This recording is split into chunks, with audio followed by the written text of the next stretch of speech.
same procedure gihapon na, sir. Ang atong kanon lang is una. And you don't need to worry because in hospital basis is you will endorse everything naman.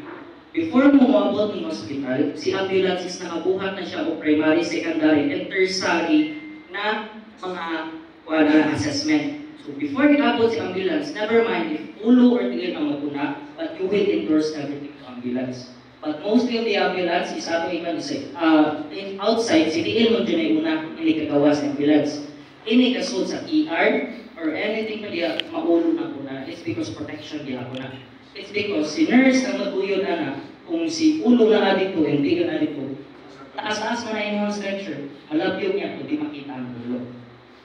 So case-to-case basis. Pero di na mag-go to hospital is because ang atwa is more on response, more on the outside field na. So always remember the rule of the spine cord management.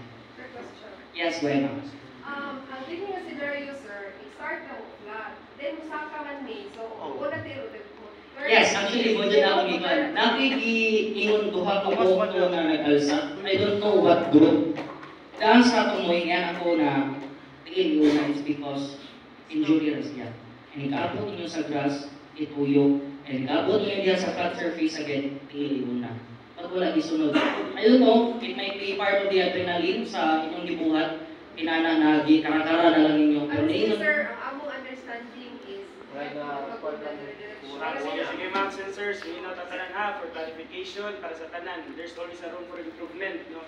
This will be perfect, mga instructors ninyo. But the proper way is tiil. Okay? Pag ulo maguna, pasabot, zero sufficient. Copy? Sir. Okay. Never mind with that. I do hope na ako'y nakatag na share. And at the same time, sa inyo aside, continue pa man yung training. Doesn't mean na nag-spine cord mo, natuhan mo diha. Doesn't mean mauna na. Tomorrow is more on dagan pa mong buhaton. Okay? Then, kato lang, dagan pa ko gikuhan nga regarding of sprinting, kato sad mga standard. Eh, nako'y nakita sad na ang kamot, ang gibutang na injury is balik. Pati ng kamot is kipilok pa. Eh, para sprint. No. Once yung position niya is, inanaman natin ang sprint.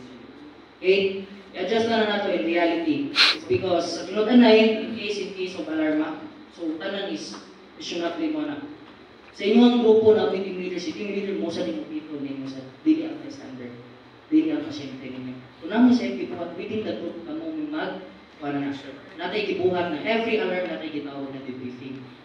So mag-isgot mo sa inyong lapses and what is your improvement? Need improving yung for the better or for the another naman emergency system. So far, wala sa na drugs and carries, spine cord management. Pag-ayat siya ko lang dyan. Ako siya yun. Nalutan na dyan ko. Isa ito yung mga sikat doon ako si Sir Upaw. Sige, batlong ako na, Sir, sir, sunutan ako na sa injury. Sir, sa pagsama kay Sir, tarong namutan na sa Sir, namutan ako sa injury. Actually, sa inyong part, libo, naglisod mo og handle is because wala sila nagpakita kung sila injury.